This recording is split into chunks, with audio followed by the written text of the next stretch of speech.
News reporter Cassandra Brettel has been at this scene all morning. She's live to talk about what we do know right now. Cassandra.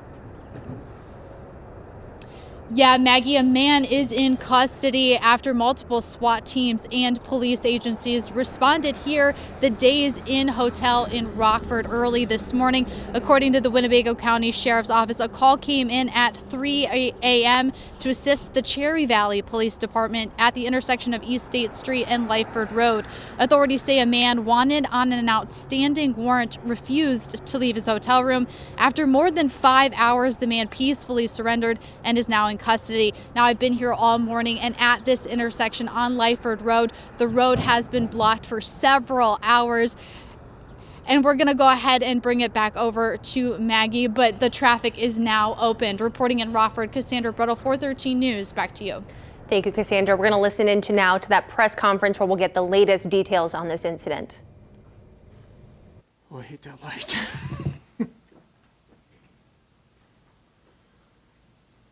Ready? Yep. Thumbs up. 13? Good. Okay, I want to thank you folks for coming out today and being concerned in an effort for the Sheriff's Office in Loves Park, Cherry Valley, law enforcement to be transparent with the public. I'd also like to thank the management team and the residents of Days Inn for the cooperation and the professionalism during this situation. They're very, very cooperative, and we want to thank them. I want to thank the Loves Park Police Department, Cherry Valley Police Department, the State Police, Cherry Valley Fire, our MD1 Thames doctors for the open lines of communications and cooperation. I'd like to thank the Winnebago County Sheriff's Office, specifically the negotiators team and our SWAT team for great communications and a good conclusion to this situation. We set up a command post at 3:30 in the morning, 3:33 to be specific, when we had communications with Cherry Valley, and we were able to, without incident, take in our a suspect right now. We don't want to release his name because it is under investigation for 2 counts of aggravated battery and 2 counts of reckless discharge on a $500,000 arrest warrant. So there was already a warrant over there. So at this point, I'm going to turn it over to Loves Park Police Chief Chuck Lynn. Thank you, Sheriff. On Saturday, April 17th at about 7:50 p.m., Loves Park officers responded to the Windsor Mini Mart, 1038 Windsor Road in Loves Park for a shots fired call. Officers saw a suspect vehicle leaving the area and pursued the vehicle for a period of time before losing the vehicle.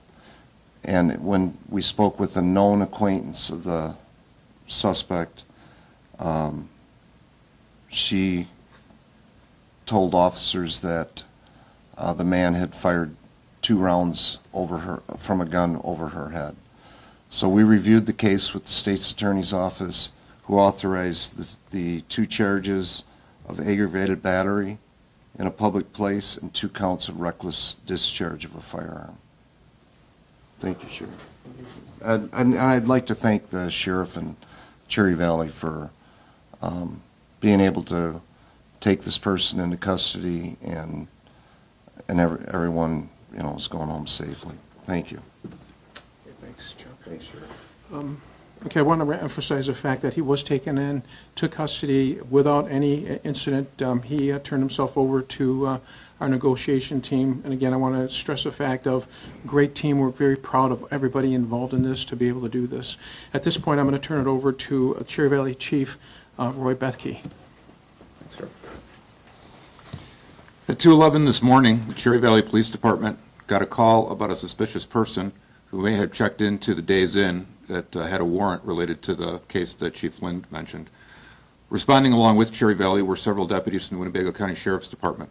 Shortly after arriving, we determined that the individual who did check in was the person who was wanted by the Loves Park Police Department that warrant. A short time later, while talking to the person, we identified the fact that he likely had a weapon in the room with him. At that point, we set up a perimeter and requested additional units.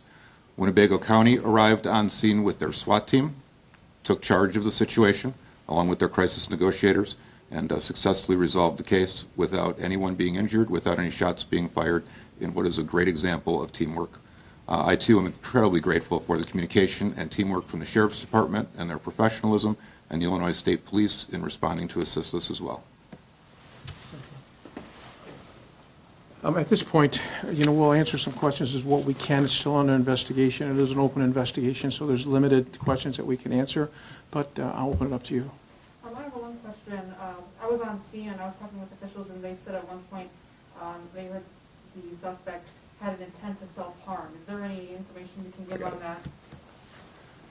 Yeah, that was me that you spoke to. There was some discussion while we were trying to negotiate before the Winnebago County negotiators got there that he may harm himself, which is what escalated the issue for us and also identified the fact that he likely had a weapon. You said no name, but do you know maybe approximately when a name would be released?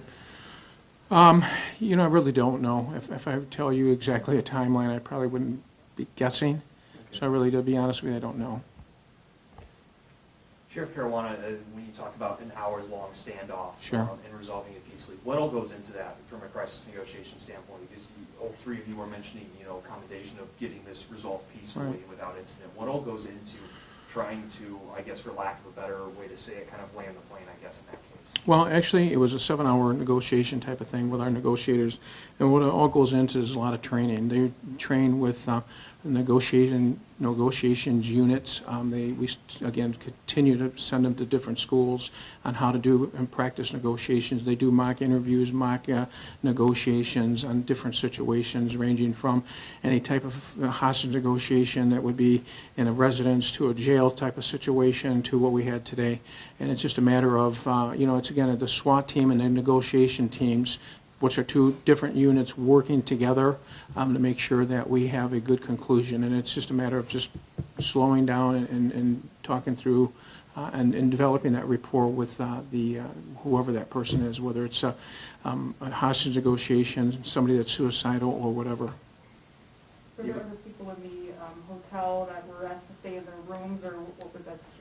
And like I said, I want to thank the professionalism of that management team and the residents there, because there are residents there. They were moved to an upper second floor location, and they handled themselves very well and very professionally. Was the activity was on the lower floor then? Yeah, I'm not sure what the room number was, but yeah. Yeah. Good question. What's to say overall about, three police departments working together to try to resolve, situations as peacefully as possible and nonviolent as possible? Well, again, we've developed a model with all the outside agencies, the smaller agencies, which we do, again, our bomb squads, our negotiations, our SWAT team, our evidence collections with these teams, and we have open lines of communications. We have a chief breakfast where we're talking and going over different pinch points and issues, and then we have an open line of communications with Rockford also. So I got to tell you, it's just a very professional, and state police, that it's just a very professional approach that all of us have, and we all try to help each other out and get, again, draw, like we did today, a good, successful conclusion. Are there Thanks, any guys. additional charges that are in place with today? It's still under investigation, and I'm sure his office in Loves Park will be talking to the State Attorney's office.